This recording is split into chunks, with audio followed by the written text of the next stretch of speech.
Welcome back to Stoke Hunters, everyone. Join us tonight as we navigate the thrilling world of winter sports and adventure. In episode 11, we're excited to host Dan, a skier who transformed his passion for outdoor recreation into a thriving freestyle club at Sun Peaks Resort. Dan's journey isn't about just the slopes, though. It's about fostering talent, building community, and experiencing the flows of life. So let's welcome Dan. Welcome, Dan.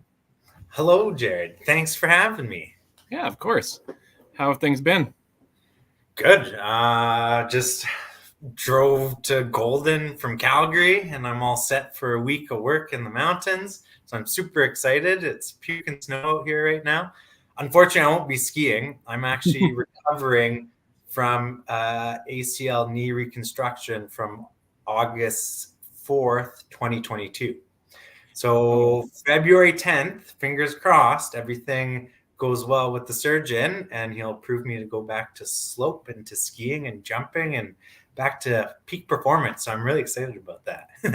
Yeah, fingers crossed. So currently, are you just like hanging out at on the mounds of the jumps, watching people like ski? So last season, yeah, I was judging. I became an international judge last season. I'm still working to be like a fully certified like judge to judge like fist competitions, but I'm well on my way.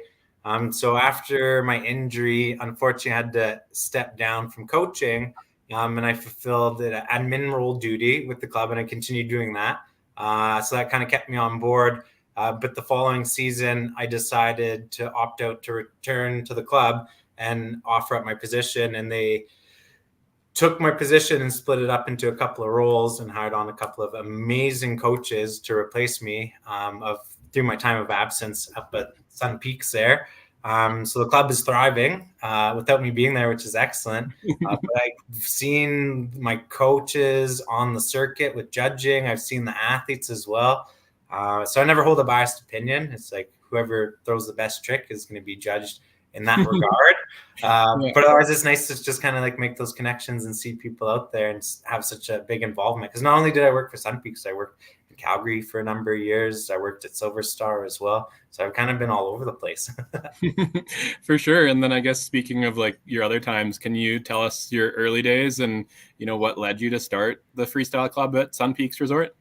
Oh yeah, early days. Back in 2009, started working at COP before it became Winsport full time.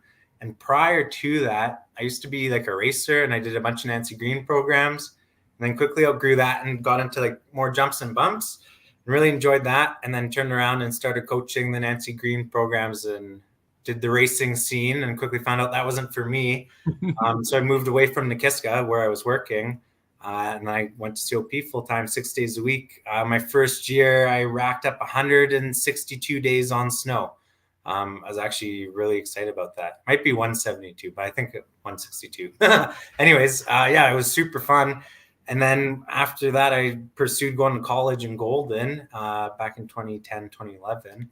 So when I moved out there, I was working for Kicking Horse before it turned into RCR. So I was super fun. And I did one season up there, had a blast. There's a terrain park, was able to do all my freestyle coaching and pursue my career and my passion. As long as like I continued working like the day-to-day snow school operations and everything too, to keep myself full-time there, which was super excited while going to college and working full-time at Ski Hill, like living the ski bum dream, honestly. So my second year of college, RCR took over and they scrapped the terrain park. So that was kind of saddening, to say the least. But in spite of that, coordinating with the snow school and the resort operations, we were able to host some like rail jams and some fun little events to kind of just build a quick temporary park on the magic carpet and kind of run it in the evening with some lights just around the village. So it was super fun.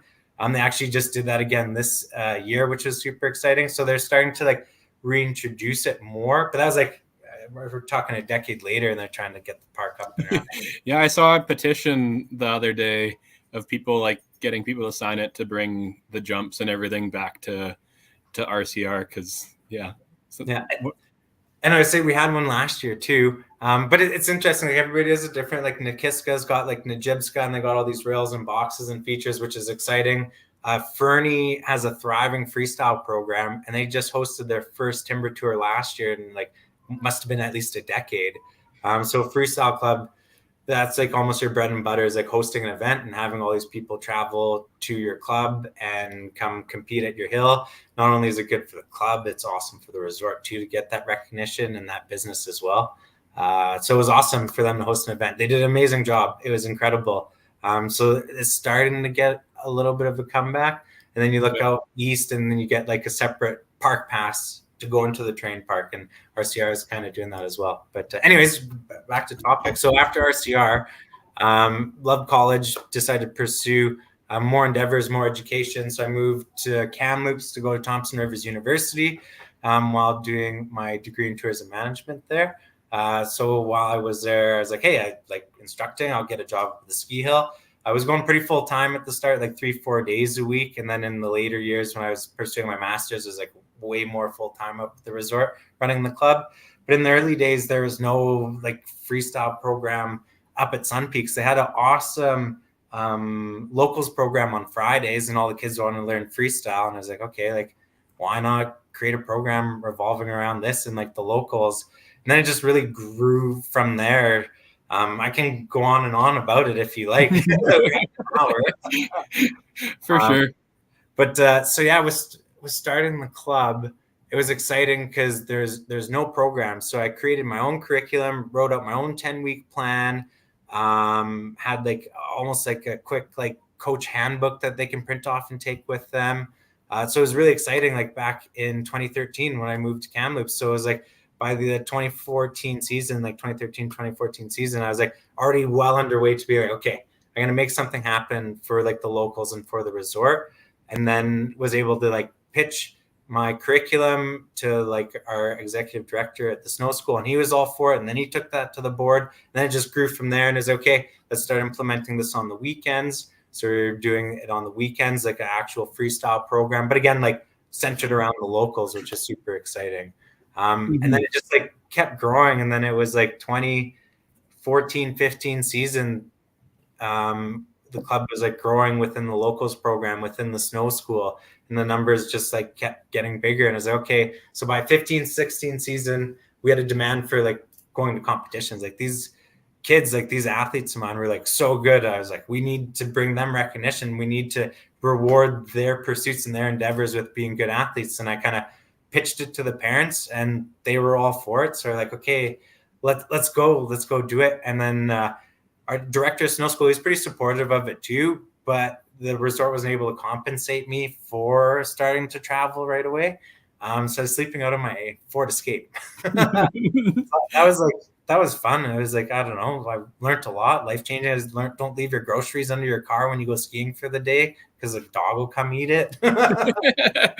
It's also, yeah, I did that this year when I was in Fernie and Revelstoke and Vernon, and I was just traveling for a bunch of different events for Good Day Optics, and I was like, yeah, I'll just stay in my car because it seems fun and everyone talked about it. Like, yeah. It's a lot of fun, but what I find interesting is like how people like, I chose to do it. Like some people don't have the option, but it's interesting how society looks down at people who are like car camping and stuff like that. It's like, they're having more fun and exploring the world more than you. Why are we looking down at them? You're correct. I like how you say it's a way of life. Nelson is the only place that I've gone camping in my car to wake up the next morning with more cars parked around me camping than when I went to sleep. Yeah. But it is a lifestyle, and I've encountered people on the road like that. And then Nelson was amazing kind of thing, just to wake up and there's all these people camping out around me. So, okay. Because for me in the wintertime, it's a matter of really planning your day. So you get to your destination, and then you just kind of like have your sleeping quarters set up, and you just crawl into your sleeping bag and call it a night. Then wake up the next morning, find the first lodge that opens up to go warm up your boots. Yeah, because ski boot plastic doesn't like sitting overnight in cold. No, certainly not. But that's where I got a super nice pair of Scarpas, and then I went to Solomon touring boot because I like to go backcountry winter camping, and having a boot that you can just like open it up and step into it makes the world of difference. I bet. Oh, yeah. Yeah, go ahead. Sorry. Oh, speaking of Nelson, have you seen the video on YouTube called a vibe called Whitewater? I have not seen it yet. So it's an old video and it talked about like the vibe of Whitewater and how it got built and everything. And what I thought was hilarious was like how they built it. They built when they built the lodge the first year, because they explored it in the summer. They're like, this looks like a good area to ski. And then they built the lodge and then came back to it in the winter and they couldn't find it. And it got so much snow that it collapsed the lodge. And they had to build it better the next year. But then it was talking about like their population is about 10,000 people. 7,000 of them have season passes to Whitewater. Like That's incredible. That's the vibe that Whitewater, and like right with all there's more people who show up and camp around you than like it is a vibe. And like for people who haven't experienced Nelson, like you need to go. Oh, most certainly. Yeah. And even like I've stayed in lodges there too, and their lodging and accommodations in town is amazing. And the restaurants and the après life up there too, it's very different than a lot of the resorts across Canada. It's something else. So yeah, I like your suggestion. Go check out Nelson, go to Whitewater. Yeah. And then go stop by. There's no cell phone reception. Yeah. Yeah. You'll have to take your photos and upload them to Instagram and TikTok after you get away from the resort. Yeah. But no, I called Nelson or Whitewater the pillow capital of the world. Like you literally like can just like point your skis and hit 4 or 5 cliffs and do this multiple times on the same run. Like it's nuts. It is. Yeah. Their resort access is, I want to say world renowned, but I don't know if people over in Austria and France and Italy have even heard of Nelson. It's the world renowned secret. Yeah. That's if you know, you know. We need to like how people talk about Japan and like Japao, we need to figure out like a word for like Nelson, like maybe like Napao or something. Like like if you know, you know. And same with like, have you been up to Powder King? No, I haven't. It's on the list. Yeah, like most snow in North America, and like this little rinky-dink 2-person chair and like another rinky-dink 2-person chair, and like there's more people who have sleds out there than skis. Like so, like the resort's usually always quiet, but like man, the snow is phenomenal. Oh, it's incredible. And it's neat because you have more and more places are opening up like sled access terrain, but it's only like ski and snowboard terrain that you can access because it's so steep and so dangerous. But it's awesome because they'll like groom sled tracks to go up there. Yeah. It's like there's some incredible things happening out west. Like when you're talking about going up to like Prince George and going up to Powder King, yeah, there's some amazing locations up there to go sled skiing. That's for sure. Nice. I'll have to pick your brain about that later. But speaking of your history and your early days, it seems like you know you followed your passion of skiing for your whole life. For people who are just like you know either finishing high school or you know they just finished university, and everyone always tells them to you know do the corporate life, get that job, and then go like enjoy your passion. What would you say otherwise? Because my parents tell me that all the time. Get a real job. but it's almost like an ongoing joke with the family because I do so many other things outside of the freestyle club. But honestly, like, and maybe I'll get off topic, but it was awesome. Like going back to my first days at Apex and camping out in the car. Once the parents caught wind, they're like so supportive. Like, no, come stay with us. Like, we're going to feed you. Parents were coming up to me while I was coaching the kids and bringing me sandwiches and coffees and hot chocolates. Like, oh, geez, like I just like needed to speak up kind of thing. I learned after that point, it's worthwhile to speak up every now and then. So it was awesome. So for that season, I just stayed with the parents. I traveled with the parents, stayed with the athletes, got really connected with everybody. It was an incredible experience. So it was amazing to see like that culture and that community come together and how the parents supported me and the athletes supported me. Or like, I can picture one of the athletes, I have to say his name, Morgan. He would ski up to me one time. He's like, "Here, Daniel, like I brought you a sandwich and there's like no mustard and no pickles." And I was like, "Oh my goodness," because I don't like mustard or pickles. But the day before, his mom made me a sandwich with mustard and pickles, and I just ate it. I was hungry. I was like, I'm not going to argue this. It's free food. But I chatted with Morgan and told him that. And then he relayed that to his mom, and then he just made my day. It was incredible.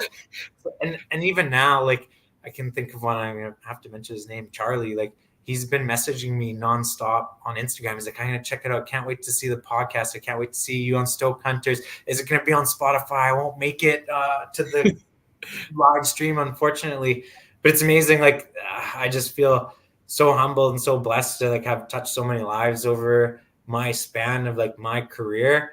And then again to like be a judge and having these athletes and coaches come up to me and come say hello and see how I'm doing. It's like it's an amazing culture, an amazing community.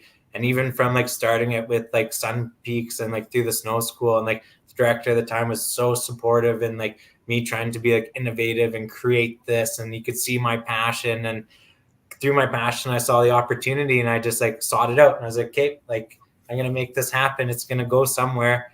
Then even like I stepped down from the club for a while and had some board members in place and they took it over, and then next thing you know I was going back to the club because they would have me back, and I was like, okay, like I got a break and here I am ready to go, renewed, learned from working at other clubs, learned how to change things and facilitate things better. So it's just been like, it's been a whirlwind.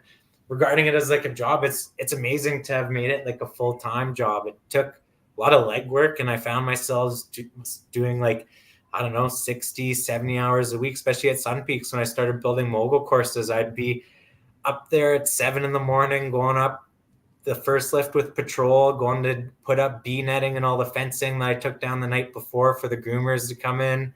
And then I'd be there till 8, 9 o'clock at night, working away, chopping moguls, shaping moguls. And then it's like, I'm not sure if you're aware, living in Kamloops, it's like an hour drive from Peaks. And on a bad day, it's like 2 hours. Yeah. Lots of friends, made a real culture up there, I'd like to think, but it's just grown as a community. So made friends, stayed with friends, saved myself a little bit of drive time every now and then. But it's amazing to see like it's thriving now. It's like doing its own thing. Our board members are still in place facilitating it. So it's a full-time gig. And then after I stepped down, like, my role's been split up and you have 2 more people working full-time there. And it's like, it's amazing to see that. And yeah, it's not necessarily always a full-time gig, but if you do the work, you can make things happen. Like even think of starting up trampoline programs, got all my air certifications. Like, hey, why not go to trampolines a couple of days a week? Hey, that will make it a little bit more full-time for myself and everybody, and just give us a little bit more work. Because realistically, in that realm of like freestyle, you can only do it a few days a week. And if you can like get Saturday, Sunday in bonus, and then like a Friday or a Thursday potentially, but then once people turn 18, then it's like, it's awesome to see them turn around and go like full bore. And I have to give Charlie another mention. Now he's on the BC mogul team and he's just thriving and he's doing so well. So it's amazing to see like what athletes are doing or like coming back as coaches. So many athletes I've taught in the past are now coaches at the club. It's like a full circle. It's such a it's amazing to see that. Yeah. It's amazing when you put your passion into something, like your energy just goes into it. But then I find it like gets like, I don't know, maybe it's just how like life is supposed to be, or like, you know, how like the little cosmic beings come together and like the dots or whatever. Cause then it's like your passion gets multiplied and then it just like infects other people to then continue it and make it even better. Yeah. Oh, and it's incredible. And when you have the support from like the resort, and then you have the support of the parents with their kids and taking them to the competitions and traveling, or even just taking them to the resort, to the ski hill every day to go skiing. And even with this cold weather, like I've seen posts of the coaches doing indoor sessions and training with the athletes. Like, good on you. Like that's like thinking on your feet and making things work. It's amazing to see. Like, yeah, we always like to say it's like it takes like almost a troop, but more hands lighten the load kind of thing, right? Yeah. So it's awesome like to see our volunteers up there working on our mogul courses and chopping away and hosting events. Like over the last few years, we hosted so many events, and that's something that the club had never done. And I think all our board members and all our volunteers have like got it down packed now, and they're efficient and they're quick and they know how to do it. And it's amazing to see that. So actually January 30th to February 2nd, there's going to be a Canada Cup up there. So I'll be up there hanging out, judging, which will be fun. And then it'll be interesting to see what everybody gets to put down and reconnect with the parents and the athletes, and hopefully see some of the members up there coming to watch us over the weekend kind of thing. So it's awesome. It's definitely a community once you're involved in it and you stick around and go to judging. If you're not a coach anymore, you still like get to connect with everybody and have little visitations when you're at competitions. It's it can be quite the scene. It's quite exciting. I bet it brings everyone together.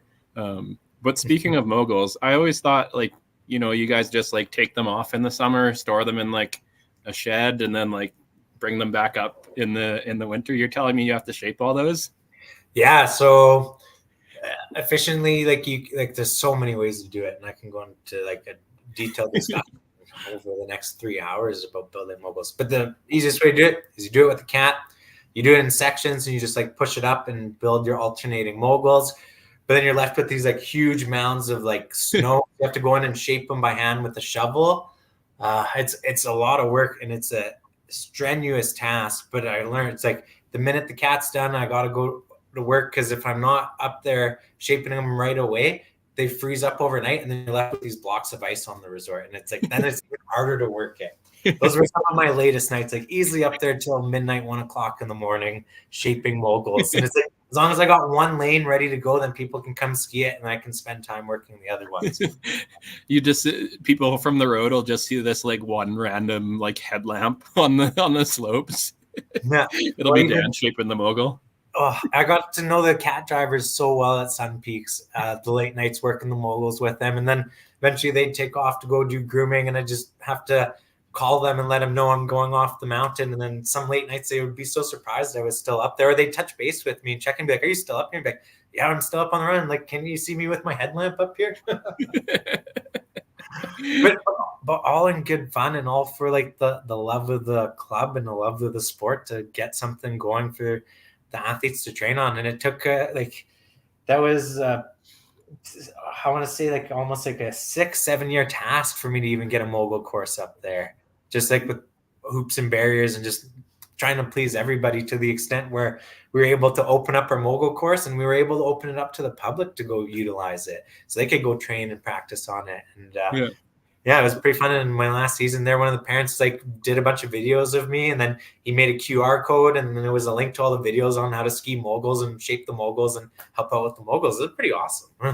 Yeah. Well, yeah, if you don't have something for the public to try, like how do you get more people to potentially be interested in moguls or potentially interested in freestyle if there's nothing there for them to try it, right?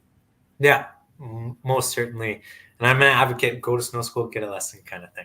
Oh, 100%. Like, I'm always amazed when people like ask their friends to teach them, or, you know, like take me down the mountain. It's like, you're just gonna strain a friendship there, or potentially if it's your girlfriend or boyfriend, like you're asking for that relationship to end. Like, go spend the $250. I don't know what it is after COVID. Everything seemed to shoot up, but like, yeah. You know, in 3 hours of a lesson, you'll learn way more than what you learned in like 3 to 4 weeks, if not longer. Oh yeah, especially on your own kind of thing. So I'm like, I love freestyle now. Like before it was all trial and error. It's like, hey, we're gonna go off the resort, go out of bounds, build a jump, and just like try a backflip, try a front flip. It's like, oh, maybe I'll like try going like Lincoln Loop or a Misty. Oh no, I can't land backwards in powder. And then now with the facilities, it's amazing with airbags and water ramps. It's like, I'm so envious of the kids because they don't have to hurt themselves like we had to back in the day. That's why I always did everything in powder. I would rather tomahawk in powder than tomahawk on a hard pack groomer. Yeah, most certainly. And if you lose a ski, you'll find it in the spring. Yeah. Well, speaking of that, my first powder skis were Armada ARTs or ANT, whatever their big like flotation ski was back in like the 2015s. And then lost the ski at Sunshine after like a 60 centimeter day. We just couldn't find it. It like, when I came back in the summer, it was like tucked into like this weird little chute. But yeah, I came back, got it, or came down on one ski, then went in another day, flagged it, so I knew where it was, took GPS coordinates, and then came back in the summer when the snow melted and picked it up. We have to get back to like questions and stuff, but it's like, that's my business idea, is like, you got to be able to track your skis with like your phone, to be like using it as if it was like a beacon in the avalanche, but it's like, oh, where's my ski? Let me find it with my phone. Yeah, I'd be curious of like, I mean, you could probably figure out how to keep temperature, because like that's like the only thing, right? Like the only reason why our cell phones stay alive is because they're in an insulated pocket. So you'd have to figure out a way to keep something insulated. But I think you could probably do it with like a low level, like little tag, but it would probably only last. Well, actually, you could probably do it exactly like your iPhone now, right? Like, you know how you have that magnetic charger? Like, Yeah. drop your ski on that magnetic charger, and then it'll be charged for the next few months or whatever. Or even if it only does it for a day, like just charge it up on your powder days when you know the potential to lose it's high, and then go from there. There we go. What would he call it? Like a good day to not lose a ski. There we go. We'll see that in 2026. I like good plan. I'm all for it. I wonder how many people have lost skis. Oh, I'm sure. Like when you look at all the big skiers in Alaska and stuff, when they go tomahawking, I feel like skis they just leave behind and that's it. Yeah. But also they probably have a room full of skis instead of like nice maps like my friend Will and Ashley have. It'd be a room full of skis. 100%. So kind of when you started the club to now, what has it gone to from like size, and then what kind of impacts has it had on the local and broader winter sports community in Kamloops? I can honestly, from when I first started the Saturday programs for freestyle, I can name the 5 kids that are in the freestyle club. But if I recall from our board meeting, it sounded like we're sitting at 126 or just above that.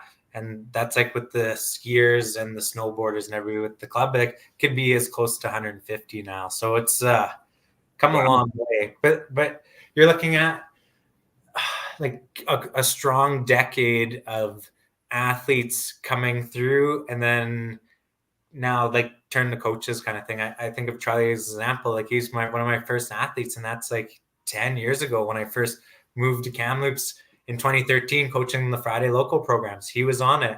And then the minute I got the Saturday freestyle programs going, he was like on both days. And I was like, oh my word, like this kid is really committed. And to see what he's achieved now, it's like mind boggling for me. And I have to say, it's like, he's so old now. I can go sit down and have a beer with him at the bar. It's like it makes me feel old too. Like I've been in this industry for so long.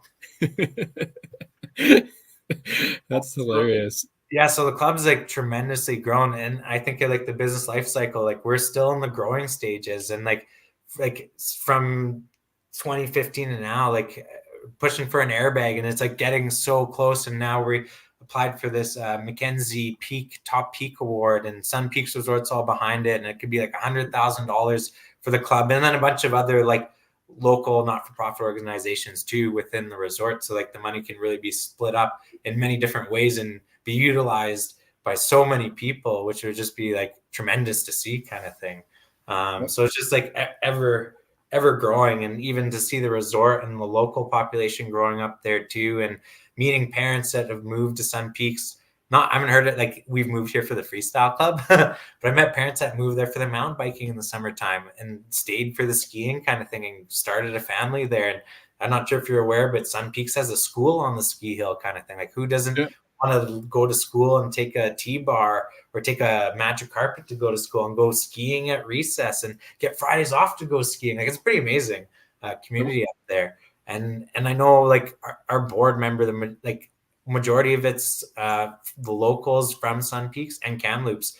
And we even have expanded to the point where we had athletes coming from Prince George to come train with us and to seek our like expert guidance and our expert knowledge to be shared with their children, and parents were like sought us out kind of thing. So it was amazing. Like it was incredible. So yeah, I coached the Prince George team for like multiple years, and then now I passed on the torch, which is awesome. Didn't necessarily want to do that, but when you get injured, it kind of happens, and you're forced to like I don't know, taking a step back and rescoping life and life goals kind of thing. So I'm trying to stay involved as much as I can with the freestyle club and the resort, and can't wait to be up there at the end of the month to go see everybody. Yeah, it'll be good, especially when you've been away for a bit. That's it. And I can't wait to see what some of the athletes are doing across the board. Like, because the Canada Cup, it's like they go as far as Nova Scotia, all the way to Newfoundland, and fly all the way up here to come compete. So I'm excited to see what some of these girls and guys will be doing in a couple of weeks. Super excited. That'll be sweet. It would be curious to see like how much of an impact, like even just like bringing more people to the hill, filling up like, you know, even potentially like slow weekends and bringing in extra revenue for Sun Peaks. It'd be cool to see the impact because like, you know, you're bringing people from Nova Scotia and Newfoundland and getting people to like know what Sun Peaks is because you started this freestyle club. Yeah, I actually, in the past when we had a timber tour there, first ever, I strategically planned it and placed it for like not interfering with any of the resort's events. So it's almost like a downtime for the resort. So there is more availability within the resort and like the hotels and Airbnbs and all that kind of stuff. And I actually chatted with like the tourism group and got all the stats of like accommodations and bookings and everything. So I could actually see the numbers and then dated it back like a few years to see how much money the resort could have potentially made based on occupancy rate. So again, it was like good figures to have for the freestyle club is amazing. And even for any freestyle club to be like, look at what events can do and look at the recognition the resort will get. And like it benefits the club and benefits the resort. It's not necessarily a huge money maker for the club. Like I know paying for all the judges and their accommodations and there's a lot of overhead and expenses, but it's like, it's a matter of a fun event you put on for everybody and everybody gets some recognition at the end of the day. So yeah, I'm glad you mentioned that because it's been done. I wrote a whole thesis about it. Oh, that's sweet. I'd have to read that. It's 174 pages. It's quite long. Jesus. Is that how long a normal thesis is for a master's? I don't know. Mine was thorough. I wanted to make a good presentation because again, I was proving like the viability and sustainability of freestyle clubs. So I did my research and it was amazing doing that thesis. It was like, I looked at a huge broad scope. I looked at like Australia and New Zealand and the United States. And I was like, what's everybody else doing outside of Canada? And what they were doing is like, whoa, like we're decades behind what these guys are doing. So it's been fun to implement some of those things through the freestyle. So who, like when you did your thesis, who was like the number one club or the number one ski community that you saw out there? Excellent question. Big White's got a really big freestyle club. Silver Star does as well. But I was thinking even out east, like there's a couple like local, like private organizations, like 4 private organizations that are like peaking 300 athletes kind of thing. And same in Quebec. Like Quebec, the one thing that they really incorporate into their freestyle that nobody does out here is the aerials. So seeing that out Quebec and Ontario, it's like pretty amazing to see that because we don't have that out here. Nobody trains aerials out west from my knowledge. And I've been around here for a decade now. So yeah, it's like, I don't know. I want to say like Sun Peaks is the best, but honestly, like Big White's pretty amazing. They got an awesome community. They have huge programs. I've been there some weekends when they got their programs going. It's like hundreds of kids filling the resort, and it's like incredible to see that. And all in their orange, like they all have matching uniforms. It's like pretty amazing to see that. It's quite the cohort.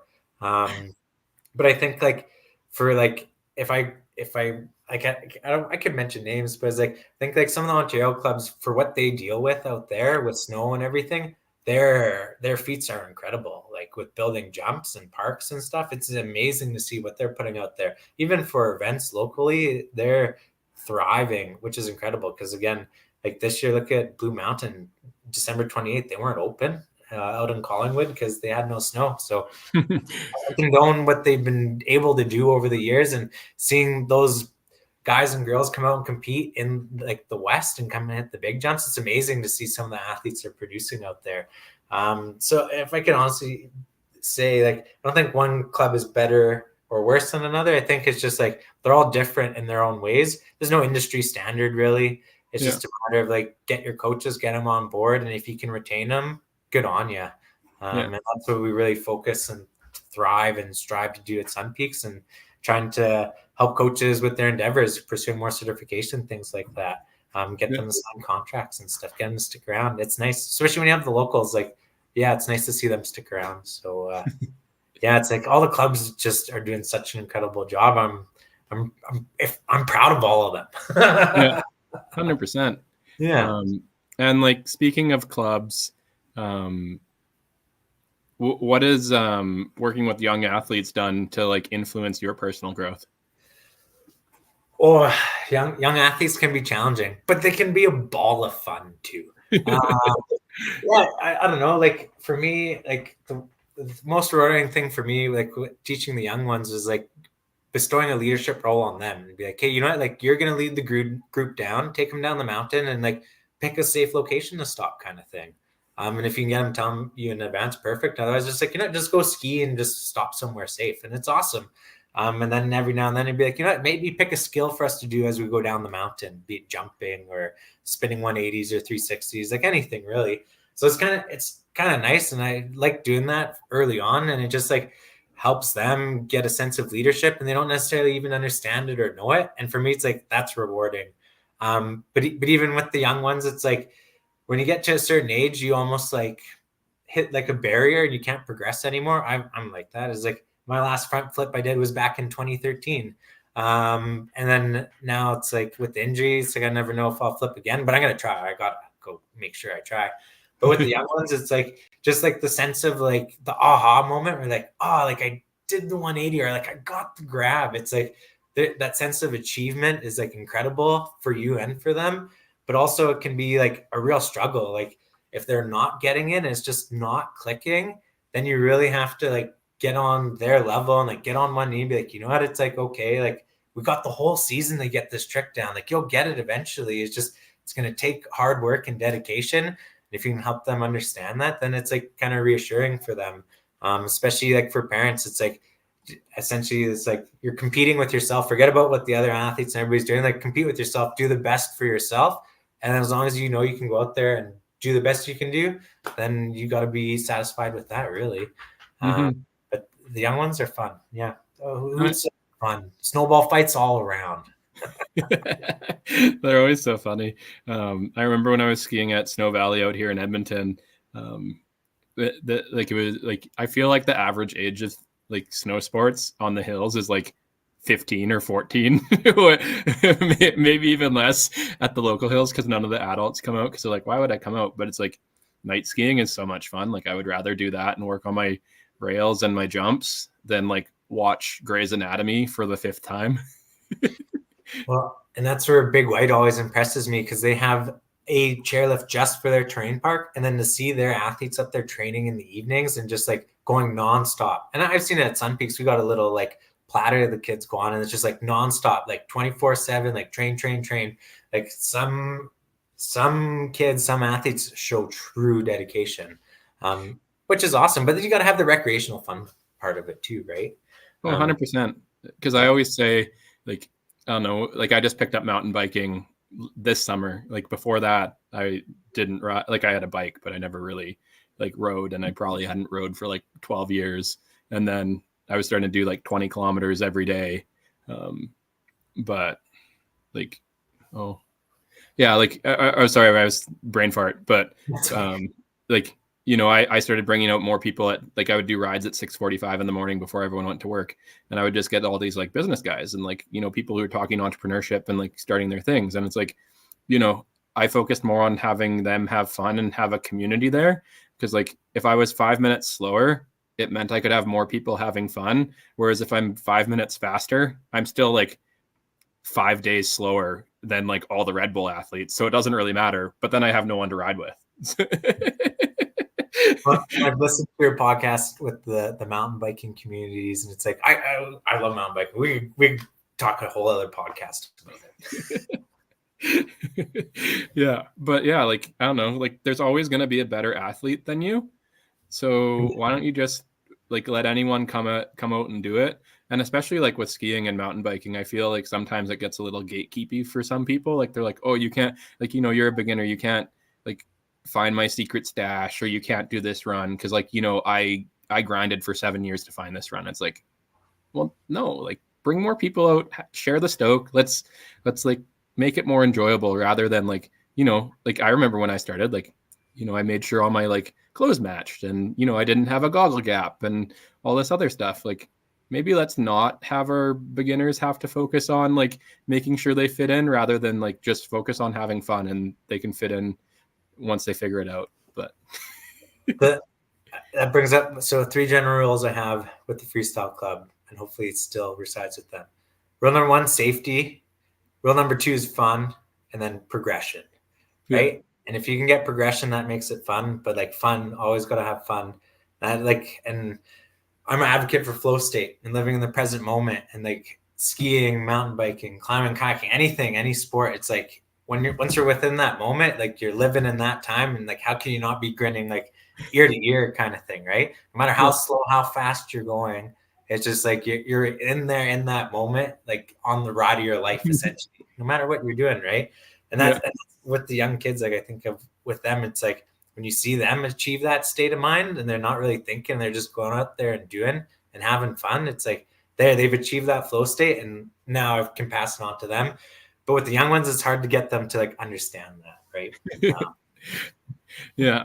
But I heard it was another person talking about their kids in sports, and like, sometimes when young athletes don't get something, they want to quit. Yeah. And he said it, they said it best. They're like, you can quit, but it's going to be a good day that you quit. You're not allowed to quit on a bad day. Yeah. And then that's when you know whether or not you want to quit something. Cause like everyone wants to quit on a bad day, but it's, it's something if you want to quit on a good day. Oh, and it makes me think of one of my athletes. She was kind of coming to the end of her rope, and she's like, I'll do like one more circuit of the timber tours. And she got gold medals across the board. I was like, why are you stopping? She's like, I'm kind of over it. She's like super into other things now, but I was like, I couldn't believe all the medals she got in her last season. But that's what I like. That is like, what a good way to do it. Like end it on a good day. Like that's awesome. Yeah. That's tremendous. I like that. Yeah. So you've listened to a few of the mountain biking podcasts. So you probably heard me talk about like how I want to do a woo duro. Yes. So instead of an enduro where it's just like on speed, we'll have decibel readers. And then the loudest woos is how you win it. And you dress up in costume. But I feel like we should do it for like ski sports too. Like we should have a slope style, but it would be like, you do your Misty or you do whatever, and you still have to woo, and whoever who's ever the loudest is gonna win it. But that'd be hilarious.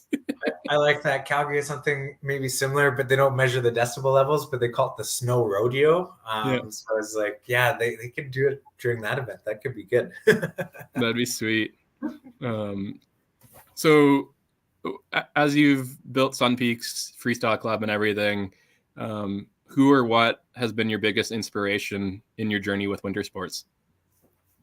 Ooh, that's a good question. Honestly, like my parents got me into skiing and put me through all my lessons when I was younger. They supported me through like my coaching career when I got my first certifications. And then it just kind of like grew from that, like from the director of Sun Peaks. He was awesome. When I went back to COP, and one of the old snowboard coaches was then like their director, and he kind of recognized me and remembered me. Even to working to Silver Star with their director there and all their athletes, it was pretty inspirational. So it's like I got like quite like a few mentors in my life that were like really impacted me and like the way I coach or the way I facilitate things with the club.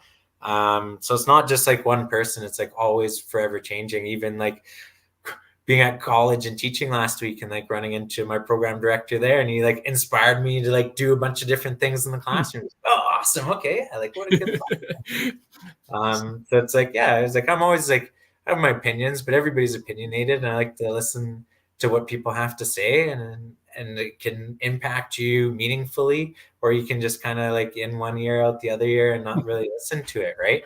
It's just everybody takes it how they do. It's like everybody's lives are shaped on like their past experiences and their past traumas kind of thing. So like, yeah, honestly, like my parents, that would be the big one for me to like continue pursuing it now. It's like really on me and the injury. It's a matter of like, okay, like where do I see myself like a few years down the line and 5 years down the line? It's like, could I continue coaching? It's like, probably could to a certain extent, but I'm happy I passed the torch on to like other coaches that are doing an amazing job, and maybe I'll stick around and become the president, because I have to say our president of the Sun Peaks Club, he's phenomenal. He's done an incredible job since he started out, and he continues on doing it just because I think he loves the club and loves the sport so much. And I honestly am continuing doing on to him. He's like our president. He's an inspiration to me, and I think to like a lot of our board members. So he does a phenomenal job, and it's like, yeah, I got to do that too. So yeah, I'll wait and see what's in store for me once I'm healed up. Maybe some spring camps. I definitely want to do some of those. Have you seen those videos of that one professional skier who dresses up as an old guy and then like spins the huge tricks into the terrain park? Yeah. I feel like you should just be like the Sun Peaks version of that, like dress up as this old guy in jeans, and then like that'll be like how like the coaches of Sun Peaks will talk about you. That they'll be like, yeah, you see that like old 67-year-old guy who's skiing there. You'll still be like, this will be next winter, but it'll be like, yeah, that's who started the freestyle club. I like, Hot Dog Hands is his name. I could be like Hot Dog Dan's. Yeah. No, because it's Hot Dog Hands, you should be Dynamite Dan. Oh, Dynamite Dan, I like that. And then you could just get rid of the beard and then just have like big thick chops flowing out with like just get rid of this kind of thing and just have the big chops come around. Or just like get rid of it all and have like the old mutton chops from like back in the 20s and the 30s. Have the sharp line sideburns. Yeah, maybe starburns. Yeah. So speaking of like coaching and teaching, how do you adapt your style to meet different athletes and student needs? Excellent question. So everybody learns differently. I've learned that over the years. So you gotta essentially know like what kind of leader you are and what works best for you, and then adapt your talents relative to like the needs of the others. So again, it's like figure out how they like to learn. Do you like to think about things? Do you like to talk about it? Do you like to just go out and do it? Do you like to go out and like feel it? And you're like, oh yeah, I can like feel the grip of the rail. It's like, oh yeah, I just like did that backflip and I could like see when I needed to spot my landing kind of thing, right? So like visual learning, it's like there's so many different types of learners. And it's a matter of like you got to find out like with the athletes what kind of learners they are, and then play to those strengths of them, right? Same with my past coaches, like figure out what kind of leaders they are and like play to those strengths of those coaches. But it's a matter of being able to like identify those kind of things. Good interpersonal skills goes a long way. That's for sure. 100%. I think it's like having like, I don't know, it like being in Alberta, I think it's a little interesting because like, we're so like, it seems a little polarized some days. Like, we have like city and then we have rural. And it's like when you actually, if you would put two people together, they would have way more in common than what the internet and TikTok makes them think of how different they are. But it's like, it's like same thing with teaching. It's like, we have more in common with everyone, and just like listen to where they're coming from.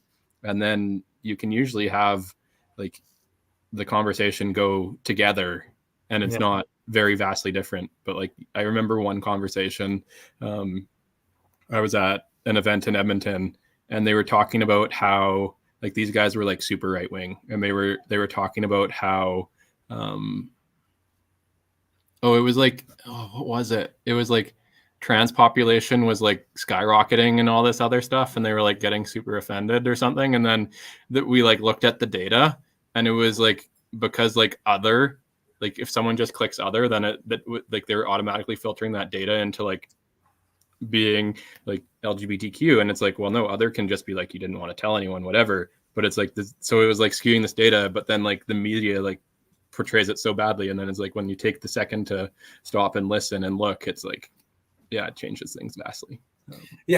Of course, you see it all the time, right? 100%. Give them an inch, they'll take a mile. Yeah. Well, and like speaking of that, like I remember like we were talking about how like school, like because like now you hear like, oh, they're like, they're indoctrinating they're making everyone left wing and all this other stuff, and like schools are too inclusive. And I'm like, I asked them, I'm like, do you have sisters growing up? And I'm like, and they're like, yeah. And I'm like, did you play dress up with your sister? And they're like, yeah, of course, everyone did. And I'm like, so why did that stop? Oh, it's because society said this. It's like, well, wouldn't it be better if like you could just do whatever you did without having judgment? And they're like, oh, that does make sense. Oh, okay. But it's like, they don't like you need to take a second to think about it sometimes. But well, and of course, and it's like how it's perceived too, right? And like the perception of it. Yeah, 100%. But getting back into skiing and community, Yes. Can you share a story where community support played a crucial role in an athlete's success? Well, yeah, I think of like all of our events like up at Sun Peaks, and like you have so many people from the general community that come out for the events to come like see what the local talent's kind of doing. Yeah. I think the biggest one I can think of is in the past up at Sun Peaks, we'd always have like a big air invitational at New Year's. So myself and like a bunch of the other local good riders would be invited and put on this big show.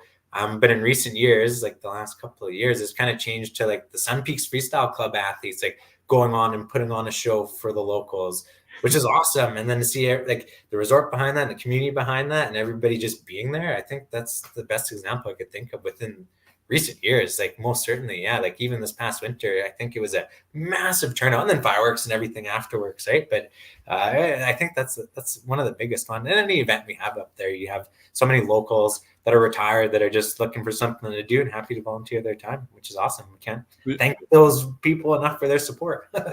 And I bet having all those people come out just like fuels the stoke for the athletes. Oh yeah, most certainly. And I even think like we're always trying the resort and everybody's trying to put on like fun local rail jams and events and trying to give out prizes to everybody kind of thing. So it's nice to see like the resort backing it in the community, because Sun Peaks like resort is a real community up there. It's phenomenal to see. It's definitely different than a lot of places. Yeah, it's always cool when you get like a whole village. Like, is Sun Peaks a village? Yeah, it is. It's like got their own medical center and fire department. And it's like it's their own, like they got a mayor and everything. That's impressive. It is. So with the young athletes and everything, what advice do you give them for like handling pressure and expectations as they compete and grow? Oh, that's a good question. The big one I would give them as advice is like keep it fun. Don't let the pressure get to you. Is like you gotta have fun with it. And I think of like part of my pep talk with that is like if you look around, there's nobody there. There's no Jerry's that are gonna cut into your landing. There's no Jerry's that's gonna cut you off from hitting your rail. Just go out and have fun with it. You've gotten good practice runs and everything. It's like go out and enjoy it kind of thing. Like do it for you kind of thing. I always like the model, do what you love what you do kind of thing. And then we always end up with like fist bumps or high fives. Everybody had their own secret handshake kind of thing. And it's like, there you go. Like that kind of eases off the pressure. And then big one too, like pet peeve of mine is like, they're always like 3, 2, 1, like dropping. And it's like, okay, it's not a race. Like you don't have to go the minute they say drop. It's like, if you want, like slide in, get your music going, set yourself up and then go. Like don't take 10 minutes, but it's like, don't go the minute they say go, like go when you're ready. Like go after you give me that last fist bump or that last high five. And then that's your cue to go kind of thing. Right. Yeah. And I kind of like that, like saying things like, again, there's so many, like I call it being nerve sighted. It's like you're nervous, but you're excited at the same time. And that can like really throw an athlete. And it's a matter of like being there to let them know. It's like, there's always like tomorrow, there's always another competition. It's like something goes wrong, you have a second run kind of thing. It's like, you always have two, like, I like to like all the times they say like 2 times for the good times, right? So it's like 2 high fives or 2 fist bumps. Like think of the good times. That was always what I said. 2 times for good times. And then when I recently ran into a coach and he was like, yeah, you know, you said something to me like years ago, Dan, and it just like stuck with me. And he reminded me of that. And I was like, holy geez, I forgot you used to do that all the time. And it's like, but that's like what worked for him. And he started doing it again with that. He's like, yeah, that's it. You get 2 runs. It's like, it's all about the good times. It's all about the good days, right? Yeah, So, 100%. All about the good days. I just want to see an athlete though, like because like when they say 3, 2, 1 drop, and you're like you can take your time.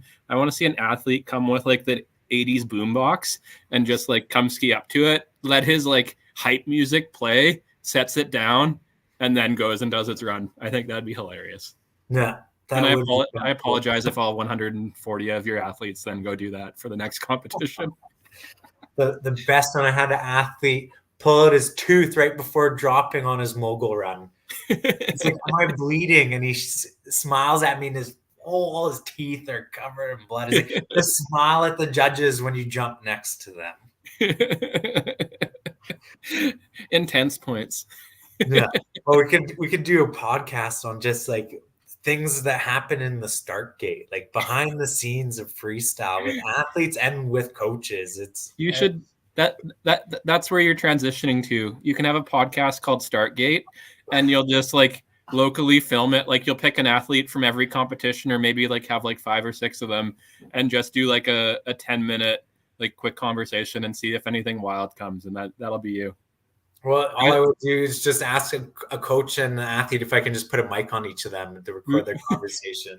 Like where I forget what, I think it's Chasing Sage or someone, where he mics up his kid when they go snowboarding in like that dinosaur suit. Yeah, just like that, but within the start gate.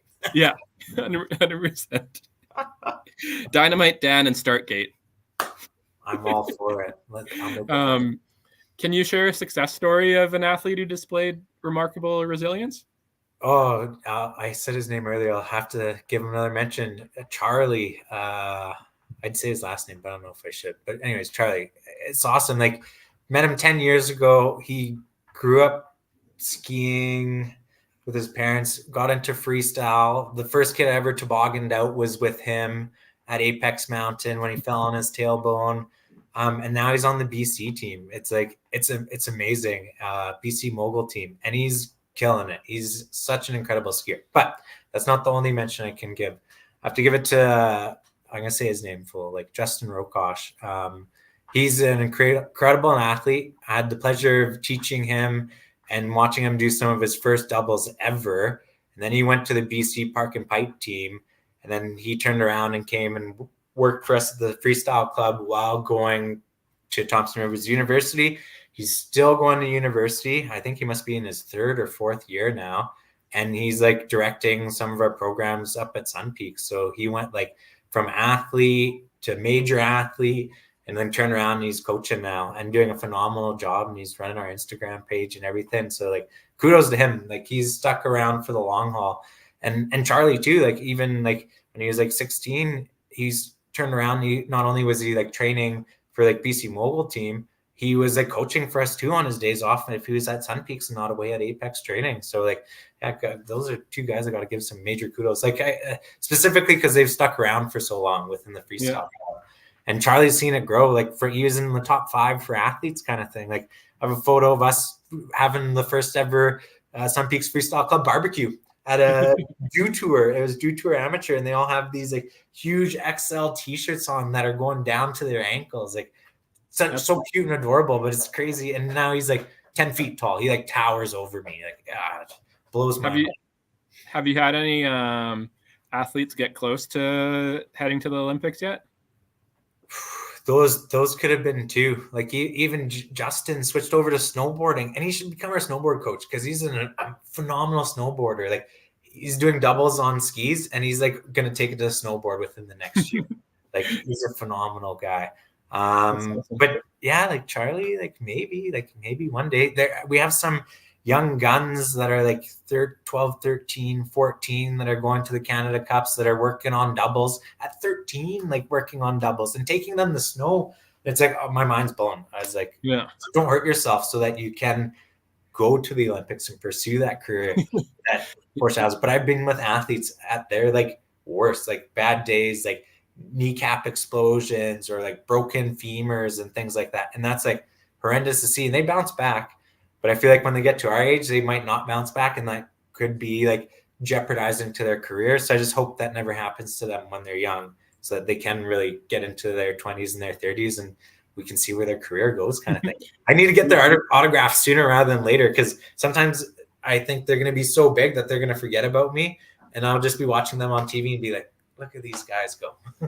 You'll have to get them to sign the photo of them in the Dew Tour shirts, and then get them to get a photo in a new Dew Tour shirt when they compete in it professionally. That would be cool. That would be pretty awesome. Yeah, and then I'll need you to coach Addison when she gets older, to get her into the Olympics. My little daughter. Most certainly. I meant to say at the beginning, but yeah, congratulations on the newborn Addison. That's exciting. I'm sure she'll grow up skiing and mountain biking, no matter where she is. I'm sure you're gonna get her into it. Hopefully. I'm already looking forward to buying the shotgun seat so she can sit on the handlebars when we go mountain biking. Oh, awesome. There you Yeah. go. Oh, you can even just like do little jumps and stuff with her too, Yeah. right? That'd be Yeah. perfect. And get the little, well, the thing that's wild is like, because like we're similar age, like we had to learn bikes with training wheels and like they're massive. And like, imagine like the Strider bike, like how much better we would have been at biking if we could have had our balance before. It's a game changer for kids. Like Yeah. here in Golden, we have a pump track, and it's amazing to see the little kids get going. And once they're going, they can like sustain themselves and like go through a few of the whoops. It's again, It's technology, life, everything changes for the better. Like Yeah. no more training wheels, forget that jazz. Yeah. So speaking of that, what trends do you see shaping the future of winter sports? Oh my goodness, trends. Being a judge, we could talk about this for a whole other podcast. I was like, well, in the realm of freestyle skiing, it's amazing. Like I'm sure you've heard of like the 2160s and things like that. It was mentioned on one of your podcasts, but it's like seeing what other guys are doing that aren't like that, where guys are doing like a double cork and then going for triple, but then they do like a midair revert and like stop it. And you're like, what just happened? And you're like, okay, like I think I got it. And then even like, the 2160 for the skier, he like did it and he went up to everybody's like, that was a 19. And they're like, no, that was a 21. He's like, no. And they're like, yeah, you just spun 21. And he didn't even know it, right? Like, oh goodness. It's so wild, like how many spins we have now. Because like I remember when I was growing up, like 10 and 12, like 1080s were massive. It was. So now it's like it's taken like a different direction. It's like almost like trying to get like uncorked, but to see like, okay, like how goofy can we get in the air? Like they're almost like trying to play tricks on the judges to be like, guess what this is? And you're like, that looked really cool, but it looked a little bit sketchy kind of thing. I would love to see someone like just like take a jump, cork a little bit, and then like flounder fish and then land. That'd be a good one. We have one. I can't like display it, but like there's a trick called like the fish out of water on skis, and it's just like you just like pencil and you just like try and rigor yourself as much as you can in there. It looks absolutely hilarious. Yeah, I think that sounds about what I was trying to describe. Yeah, that's the thing. But that with the flip, I was like, yeah, that would be pretty cool. It almost looks like you're having a seizure midair. Yeah. I also love the old school tricks. Like nothing beats a spread eagle or a Daffy Duck. Yeah. Oh, my favorite one's like the cowboy, where it's like you spin 360 and just like pulls in between your legs as you're spinning. That's such a good one. Sorry, go ahead. Oh, I just wish I did yoga when I was like in my teenage years. So like I was flexible. So then now I could like actually grab things. But I think it would be amazing to be able to like do the splits and then grab your skis from both sides and then just spin a 360 or spin as many as you can while doing the splits. You can still do it, and you can do it into an airbag. All you need are a pair of telly skis, and it doesn't matter how unflexible you are. You can do it with a pair of tellies.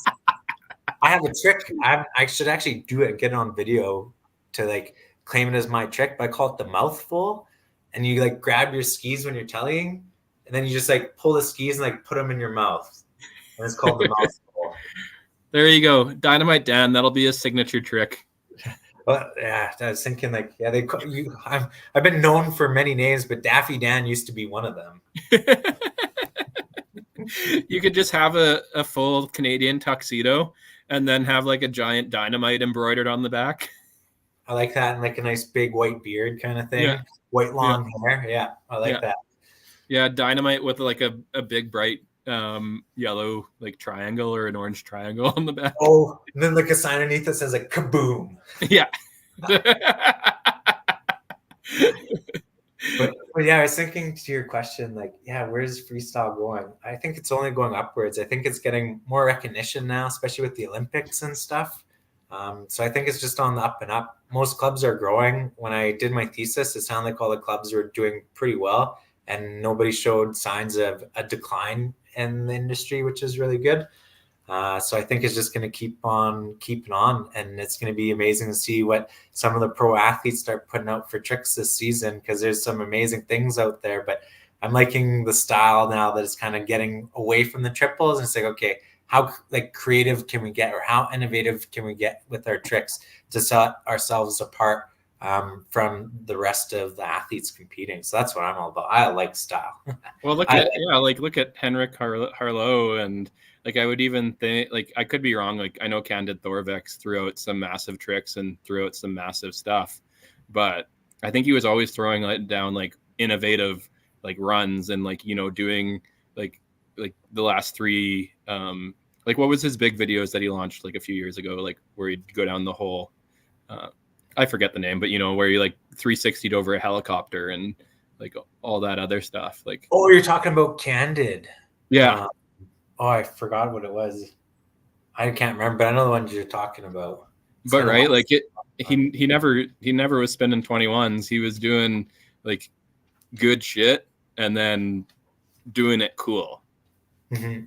Like, well, I don't know if you've seen it, but that's why I really like watching X Game Real Street, where it's just like guys trying to put in a like 1 minute video clip and put in as many like banger shots as they can and show as much like progression and differentiation within all their tricks within that one segment. It's pretty amazing. So it's like, yeah, I suggest checking the X Games Real Ski out, even like the snowboarding. And then they did one for dirt biking too in the streets. It was amazing. Anyways, maybe getting off topic, but there's lots of cool stuff out there. Oh, we should do another podcast on just talking about skiers and things like that. Well, remember JP Auclair's film where he went, speaking of back to Nelson and Roslin, like that. Yeah, he did it was it in Nelson he did it, or was it in Roslin that he did it? So there's two. There's one done in Roslin and one done in Nelson as well. Oh. I mean, just do both because they're both amazing areas. The one in Nelson, Tom Wallish was there for that one as well. Oh, sweet. And then speaking of like, how freestyle and, more clubs are getting more people and, probably being a more diverse group of people. Mm-hmm. Can you share an experience where embracing diversity enriched the club's culture? Oh, yeah, I'm trying to think of like diversity within culture, but I haven't seen much in that regard. But like, I think a big culture change for the club with its locals of Sun Peaks was like accommodating the Kamloops locals and then kind of facilitating events to have all parties come together, which was kind of cool. And that worked out really well. And then I think another culture change kind of would have been like the Prince George crew starting to come out and then kind of introducing them to all the members of the club, like parents and athletes. And again, trying to like blend those athletes with our local athletes where they're all really good friends. Then you have like this Prince George group that's just been kind of like thrown together with them. But actually it worked out really, really well. And even like the Prince George athletes were like such advocates for being leaders to like the younger kids, because for their level of skiing, they were like as good as some of like the 10 and 12-year-olds within the freestyle club. So they got to ski with a lot of the younger kids, but it was a good push for them because they got to see like how talented some of the kids coming out of Sun Peaks were at such a young age. And now they're like traveling together, and like these young kids and these old guys, well, I say old guys, but they're like 17, 18 now at Prince George. They were like competing on the Canada Cup against each other, like an 18-year-old and a 13-year-old.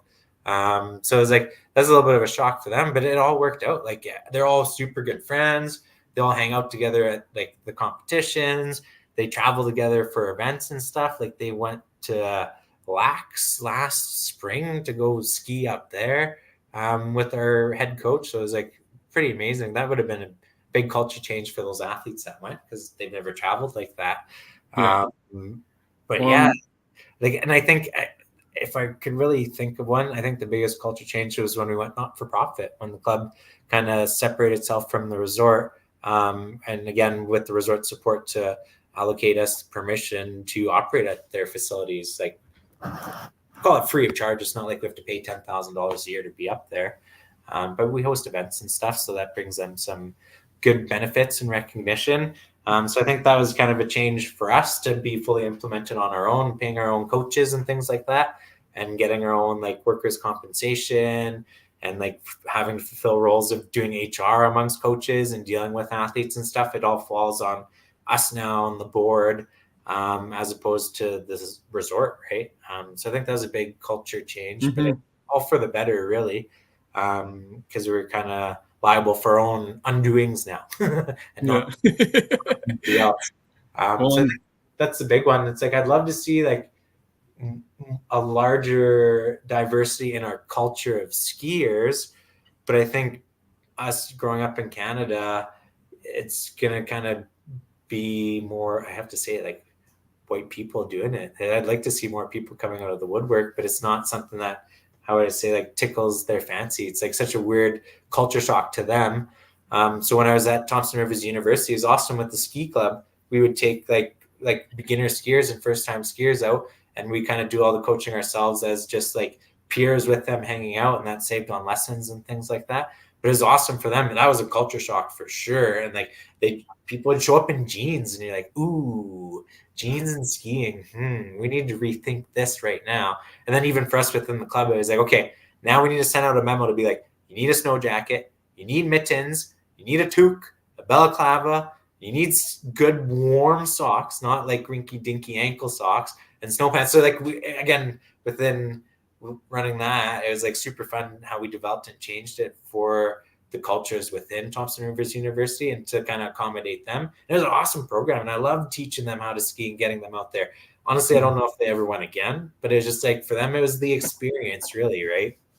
I think it takes time because it's like, it's when a space hasn't been built for someone for so long, it's easier for people like for them just to not come again rather than like, oh, I'm gonna push against the norm. But I think like I know Juju with Color the Trails and then Skivity are doing some cool stuff out in Vancouver area and Whistler.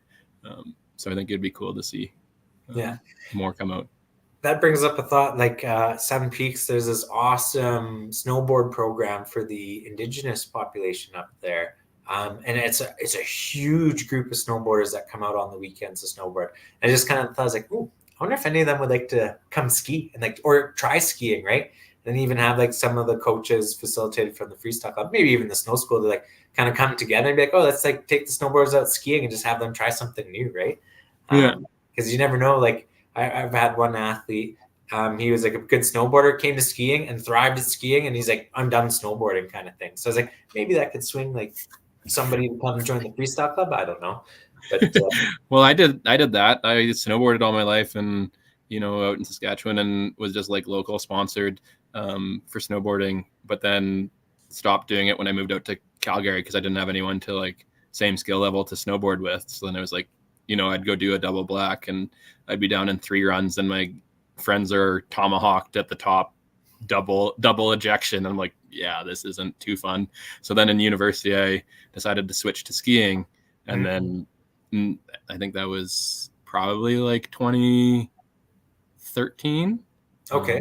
And then never looked back because it's like, the snowboard progression is it sucks at the start. And then once you like figure it out, like I can still flatland 5 on my snowboard without even trying. And it's like where skis, I can't, like spinning a 5 is impossible for me. But I say it's like, I switched to skiing because I now can traverse. Flat spots aren't a pain in the butt. I don't get a wet butt for doing up my bindings. And when I have to look after 2 skis to land on anything, it's always more challenging than landing on a board that is 150 millimeters wide. Skiing, you have a good base of support. That's for sure. Yeah. Landing on 72 millimeter skis and 2 of them is always more challenging. And then sliding sideways is always more challenging than a board slide because it's just your natural, like that's just basically stopping. Yeah. I'm probably going to get called out by some snowboarders after this podcast goes live, but that's okay. I love snowboarding too. And I was thinking for the skis, they're just like narrow ass snowboards. That's all they are. Yeah, 100%. Just really tiny ones that you have 2 of them. But and it's also nicer to have 20 more centimeters of length So like on a ski, I'm a 180. On a snowboard, I'm like a 160. And it's like that stability on ice and going fast is just next level. Yeah. And I'm a huge advocate for snowboarding. Like we have an awesome coach in our snowboard programs. When I was skiing, like if I had a day where I didn't have to coach, I'd go with the snowboard team and go snowboard with them and go through the park or go find some POW and have some cliffs, which is always super fun. I love snowboarding. The one thing that I don't necessarily love is the park. Skis, I will always be better at the park. But with snowboarding, it's like powder. Nothing beats surf and POW on a snowboard. Skiing POW is okay, but nope, I'll take snowboarding POW any day. Half the time I'll go to the ski hill with my board and my skis. I'll go lap POW on the snowboard, and once it's tracked out and it's like bombed out and it's just like rutted everywhere, then I'll go put the skis on because then I can charge through it and I have fun doing that on the skis. On the snowboard, I want to go surf. I like doing it. Yeah. There's nothing that beats big slashy POW turns on a snowboard. Oh, exactly. But again, to like pick up the snowboarding and progress to that, it like takes time. Whereas like skiing, it's like the minute you can do like a little snow plow and like pizza down the hill, you're good to go. You could go anywhere. On a snowboarding, you got to get your turns in, and then kind of it takes a while to build off of that even. So it's and you gotta bruise your tailbone 10 times and potentially fracture your wrists. But as we wrap up, what final message would you like to share with our listeners about finding good days in their own lives and pursuits? Well, I hope the listeners enjoyed listening to me rant on. Hopefully we get to do it again. I don't know. I always I like your motto, like try to find the good and the bad. Like the worst day I had in a long time is when my knee exploded on me and like compound fractures, torn ligaments and everything. Even after I did it, I tried to ski. I was like, this can't be that bad. And I was like, nope, cannot ski. And just like kind of skied on one leg, got to the group of athletes. Like, I got to call myself a sled. You all just go lap. No flips, play it safe. By the time you get back to me, my sled would have arrived. I looked on the good and within that moment, because then I chatted with the patrol and I was like, hey, I know you got to take me to the bottom. Like, since we're in the park, like, can we just roll through the park and I can watch all the athletes do all the jumps? And they're like, oh yeah, like we got to go through the park. I was like, oh, awesome. As long as you're like, okay to pause so I can watch them, like, let's go do it. And then they all showed up and then they got to all go do their tricks and go for lunch. And it was like, that kind of made it into a good day. Like, and I got in the hospital and got looked at and everything, and I'm sorted out now. So it's like, I always like have to think towards the future for good days too. Like that moment might be really bad, but it's like, look towards the future. It's like February 10th. I'll hopefully get the approval from the doc to be like, you can go skiing tomorrow, and hands down, I'm going skiing that next day. Put my knee brace on and off I go. But it's really a matter of like, yeah, you always got to like look like within the present moment. And I'm a big advocate of being in the present within that flow state. But like in that bad moment, there's got to be a good too. And it's like, well, at least I didn't like break my neck, or at least I'm not a paraplegic. And I know some people are paraplegics and like turned it around for themselves and went to the Olympics and things like that. So it's like incredible to see what people can take from a bad day and how they can turn it around into a good day. You just gotta look on the positive light of things. Like look on the bright side of life. Oh, such a good one. Look on the bright side of life. Well, and I bet you it showed you like how strong the community is that you built. Like, right? Like without you having your knee injury, you wouldn't have got to see like what your community has done because of everything that you've put into it. Yeah. Right. Yeah, most certainly. So it's like, yeah, there's always like some good and the bad of everything kind of thing, but it's like just make the best of what you can do kind of thing, right? And just look on the bright side of life. Oh, it's just well, when life gives you lemons, you make lemonade, right? And margaritas. Yeah, margaritas. That one's better. But yeah, thanks for joining tonight. No problem, Jared. Thank you so much for having me. It's been an absolute pleasure, and I hope we get to do it again. 100%. Awesome. Have a good night. You too. Take care.